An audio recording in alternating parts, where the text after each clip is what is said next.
Hey friend, welcome or welcome back to my channel. Thank you so much for clicking on the video. Listen, if this is your first time here, welcome. I give lighthearted reviews and recaps of some of my favorite TV shows and movies. So if this is something that interests you, go ahead and click that subscribe button. If you like what you see, hit that like button for your girl. And of course, leave me a comment. I have a lot more content coming to my channel and I'm glad you're here. So with that being said, let's get into it. All right, y'all. We are here today to talk The Shy. This is season 7, episode 3. This one was called More Life. And y'all, I really enjoyed this episode. It was a really good one. It was so good seeing some of the characters come back that we hadn't seen in a while. So let's just go ahead and get into it. So we open up, we see it's the city. We got a guy walking throughout the city. He's got on a black hoodie. He's carrying a bag with him, and we can't see his face, but we got different shots of him walking up the street. He's on the subway. He rolls up on a dumpster. He tosses the bag into the dumpster, takes his hoodie off, and also tosses that in the dumpster. So we don't know who this person is, but I'm sure we'll find out a little bit later on. All right, next, y'all, we got a time jump. It has been 6 months. 6 months has passed, and we are at Tiff and Keisha's baby shower. Now, it looks like the ladies are about to pop. Like they look absolutely beautiful. Both of them do. And everybody is here at the baby shower. Everyone seems like they're having a good time. And we see Nook. He rolls up with this big box, some big baby present for Tiff. And Alicia comes up and is like, oh, we already have this, whatever it was, stroller or swing or whatever it was. Alicia's like, we already had one of these. Maybe we can take this back to the store, get our money back on it or whatever. And Tiff just kind of tells her, hey, look, calm down. We're not doing that today. Let's just, thank you, Nook, for the present. And then Keisha walks up and is like, wow, look at that. And Tiff's like, yeah, he's really, stepping up since he found out that I was pregnant. So we'll see what happens with Tiff and Nook. Me personally, I'm not a big fan of it. I don't want to see them together, but we'll see.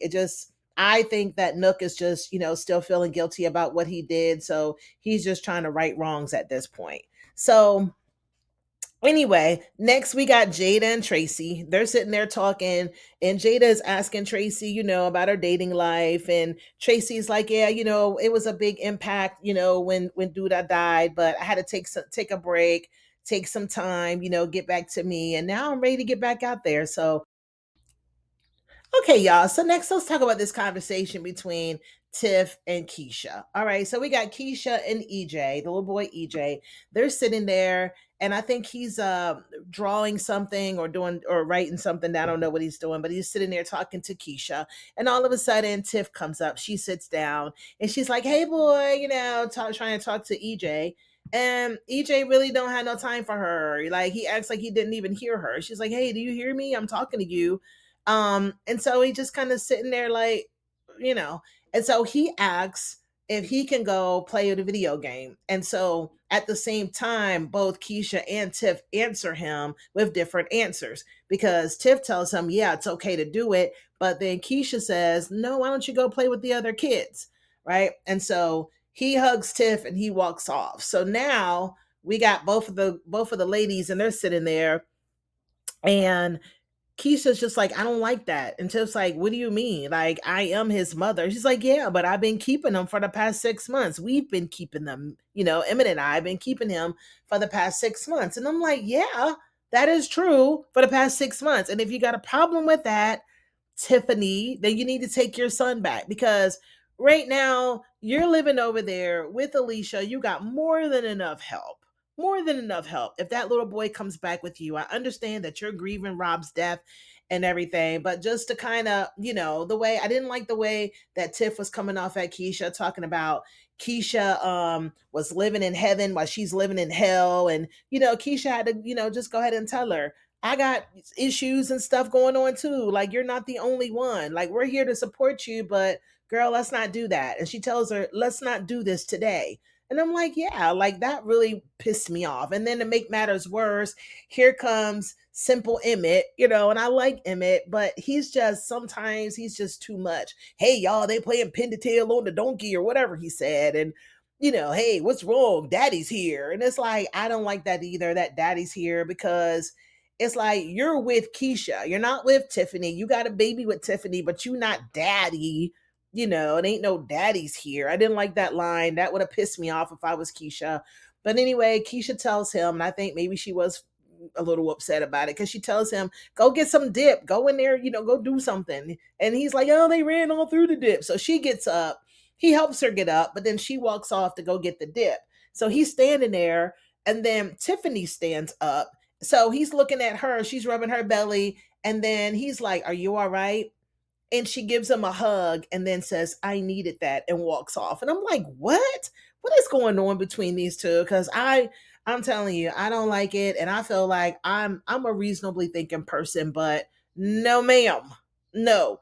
Emmett, you sat here, you could have walked your girl in to go get the dip or went and got it yourself, but you let her go in and get the dip. And then when Tiffany stands up, you give her a hug and she's like, "Ooh, I needed that," and walks off. Like, I didn't understand it. I didn't like the scene. I think Emmett's doing the most, but I don't know. I'm a little weary about what's going on with these three here, and I hope that they don't do what I think they might do. I hope they don't do it. All right, y'all. So over at Jake's, it looks like he's getting dressed to go somewhere, probably the baby shower. And then someone starts knocking on his door. So he goes and he opens the door. And who is it? None other than his big brother, Reg. Now, y'all remember a few seasons back, Reg got done up in the streets like real, real bad. Like we thought it was a done deal on Reg. But here he is. He's back. Jake is so surprised to see him, gives him a hug, like, hey, man, what are you doing here? And he's like, man, I had to lay low for a while. I heard that Duda's no longer with us. So I'm back. I'm ready to take over the streets of Chicago. So, they hug and everything, and they go over to see Vic. And, Vic pretty much has the same reaction that Jake has. Reg comes out, and the first thing he says to Vic is, I heard you on that gay ish, and so of course, Vic had to give it to him, punched him in the face, and he was like, "Yeah, I could take a punch, So they like, "So what's up?" And so Jake is like, "Hold up, hold up, hold up, y'all. Let's just smoke." So they all roll up, they all sit down, and they're just smoking, So now they're all calm, and they just try to figure it out. So what you gonna do? What are you doing back here? Where are you gonna live? What are you gonna do? And so Red just like, well, I'm gonna stay here at Jake's, and Vic tells him, don't bring no drama to Jake. He's doing pretty good for himself. He's like, I ain't bringing no drama to him or whatever. But my thought is, I really do believe that Reg is gonna bring trouble to Jake, and I'm a little worried about Jake because it seems like Jake is just now starting to get on his feet. He's got his clothing stuff going on. He's taking care of business, got his own spot.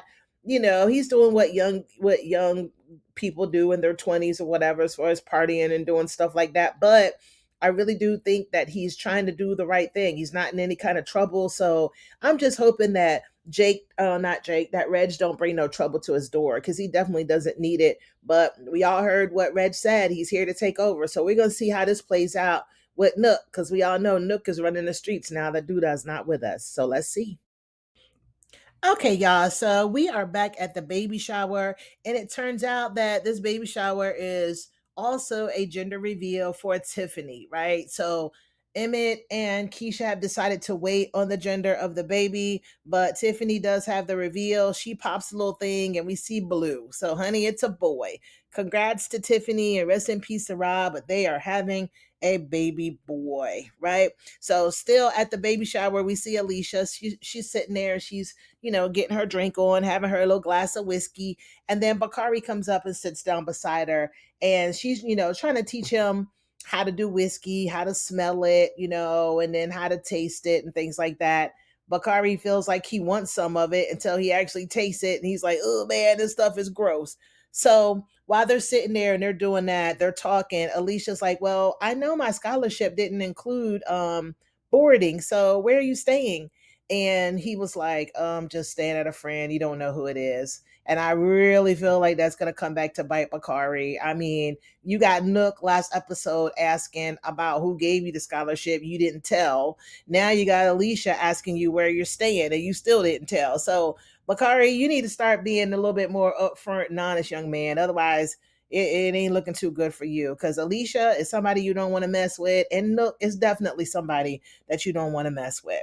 So anyway, we see Emmett's baby moms. They all come to the shower, right? Both of them come, and it looks like Keisha's on a good page with them, and they're talking about how their sons, how they all had to like squash all the BS between them and to actually come together, for the kids. And so Keisha, explains to them that she has some kind of curriculum that she's developing for baby Ronnie and some other kids, and that Keisha wants to be a teacher. I think she already graduated from all that stuff. I think she's certified to be a teacher, from what I remember from last episode. I mean, last season. So we'll see how that turns out. But I'm proud of Keisha. I've always been a big fan of Keisha. So I really hope that this comes and turns into something for the kids, because it looks like some of their kids have learning disabilities. So it'll be good to see Keisha get that up and running. All right, so next we see Gemma and Brittany. They are in the studio, and Gemma is telling Brittany, "Hey, look, I want you to meet up with this producer that I know. He's from New York, and maybe he can help us out, maybe get this thing going." So they meet with the guy. They listen to Brittany's sound and everything, and the guy's like, "Yeah, it's sounding like it needs a little bit of work, And Brittany's just like, "Well, I'm from Chicago. This is my style. I've been doing this for a minute, you know." And so the guy is saying, listen, you got to humble yourself. If you humble yourself and you do what I tell you to do, I can make you a star. I can make something come out of this, right? He also tells them that they probably need to move to New York if they're really serious about getting this up and running. So they both agree to it, and it looks like we got Brett and we got Gemma headed off to New York. Now, the next thing we see is one of my favorites. His name is Hannibal. He is back, the weed guy, and he's there at Jake's, and it's Jake, and Reg is also there, and he's talking about his weed business and everything like that. And Jake is telling Reg about how he sells clothes and how he's doing okay for himself. He makes enough money, because Reg is like, yo, I want you sticking close to me. And he's like, yeah, I don't really need to do all that, because after I finish paying what I gotta pay for my clothes, like, I do okay. And he's like, man, you need to stop with all that. I'm talking about making real money, And Jake is like, I understand what you're saying, but I really like, selling my clothes. Like, he's like, man, I sound like that's on some gay-ish. And he's like, it's clothes. I like clothes. I like selling clothes. And I'm like, yeah, Reg, like, why you gotta like, mess and talk about everybody's stuff, whatever they're doing, like, he's selling clothes, he's making an honest living, like, leave the little boy alone. And the next thing you know, he jacks him up and like kind of pushes up against the refrigerator. And Hannibal is like, yo, wait, hold on a minute. He's like, this is the closest thing I got to me. And I want you, to be with me. And you're not gonna be having no other business before me. He's coming in at him like kind of crazy, kind of strong, like, and I'm like, Reg, you need to calm down. And just based on that, I'm just like, really, you need to go do something else, Reg, because I don't like you around Jake. And I just really feel like that this is not going to be good for Jake. I'm nervous about it. And I just really hope that Jake talks to Vic about what's going on, because we know Vic gonna handle it however it come down. So let's just see what happens there, y'all. All right, so next we see Nuck and Tiff, and they go to Hannibal's spot. That's the wee guy, and he's got all of his product there. They're kind of, testing it out. Not Tiff, of course, because she's pregnant. You see his shrooms and everything like that, and they agree on a percentage. I think it's like 20%, but Hannibal will be able to sell the weed outside of the cigar bar. This is according to Tiff. Now, I don't know if Tiff had ran this by Miss Alicia or not, but this may or may not become a problem later on down the line. So back at the church, we see Charles, and he's there. And we also see Tracey. So he comes up to Tracey, and that must have been who he was looking at when he was sitting up at the pulpit. But he's like, excuse me, the Holy Spirit has wants me to pray for you. So if it's okay, I would like to pray for you now. And so they start to pray. And honey, I don't know what's happening with Miss Tracey and Charles, but speaking of the church, we might as well still stay with it, because let's go to the pastor. Honey, Charles goes in and sees the pastor. He's trying to get busy with the snowflake. And I'm like, oh, Lord, not the pastor. And so Charles is like, yo, if our congregation saw that, we would lose half of them. Like, what are you doing? You can't be doing that in here. And he's like, don't you be telling me what to do in here. And I don't know if he said he was divorcing Tatiana, his wife, who was messing with Jake, or if he said something about divorce, but I couldn't really catch what he said. But anyway, honey, he is trying to get busy and had the white woman down to the church getting busy with him, and then he goes to have him a drink down to the church. So Charles is like, "Yo, you got to be more careful than that. I don't know what's going on, but you really need to be more careful." So we'll see what happens with that there, honey. But that sounds like that is a big mess. But anyway, we got Jada and Tracey. They're at Smokies, and so the waiter comes up and is like, "Excuse me, ladies, we're getting ready to close for the night," and Tracy's like, "Oh, well, her son owns the place, so I think it's okay." And Jada's like, "No, no, no, these people need to get home to their families too." And I could appreciate that. Like, okay, just because her son owns it don't mean people ain't trying to clean up and go home, Tracy. But anyway, Jada starts playing matchmaker, and she's like, "Oh, you're single? Oh, he's single too." And so we find out that the waiter's name is Keith, and Keith is an ex-con, and him and Tracy, they sit and they talk, and honey, the next thing you know, they in the bed. So I'm like, "Well, Tracy, I guess you are really back out on these streets, girl." So we'll see what happens there. Okay, so next we have a touching scene. We got Keisha, and she's at Smokies. She's meeting Maisha there.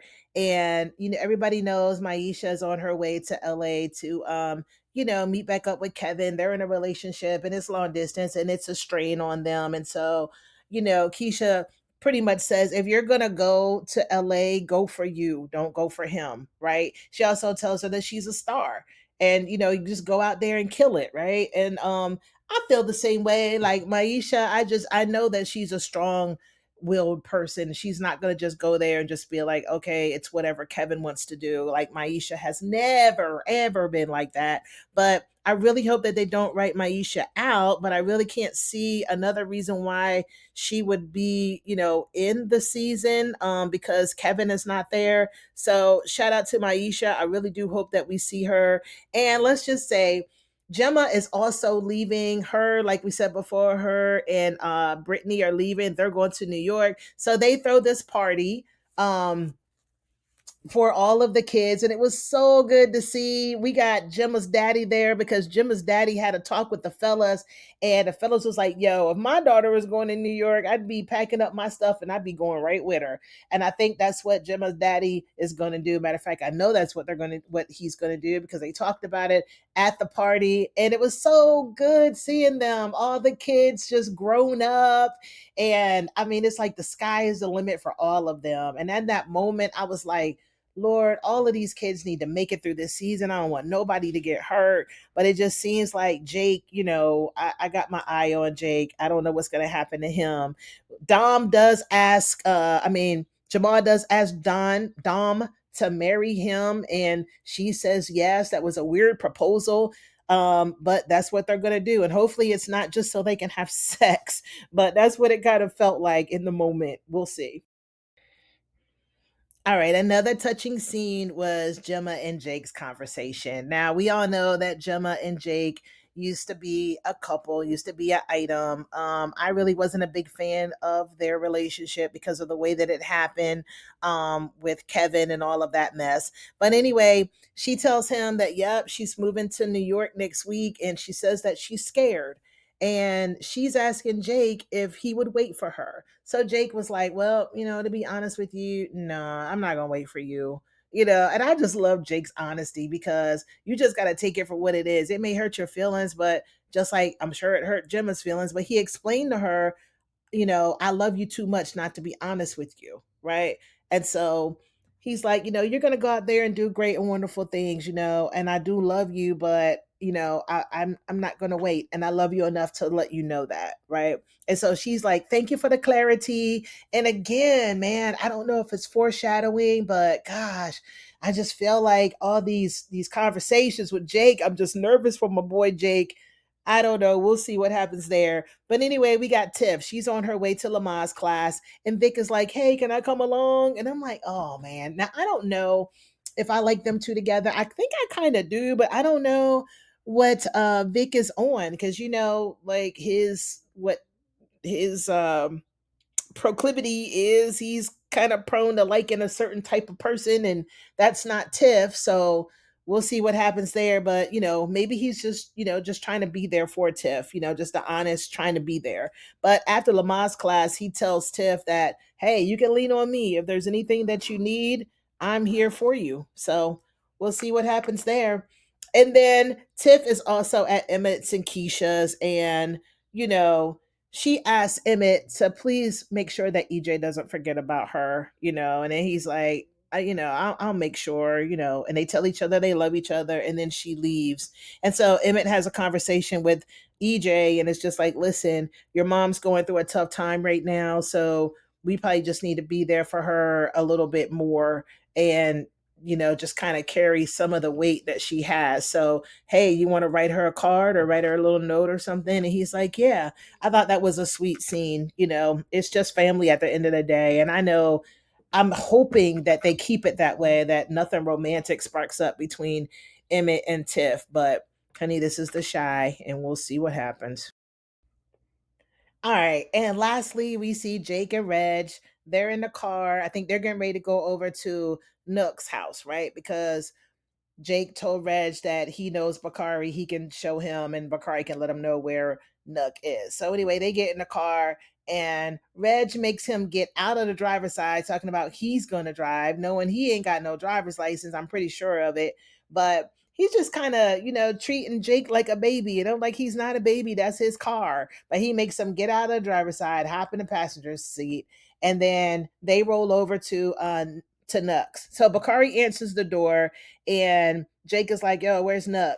And he's like, no, he's not here. So Reg pushes past them and then is just like, yo, I know he's here. Where is he at? So Nuck comes from the back, and Nuck is like, yo, what's up? Like, what are you doing here?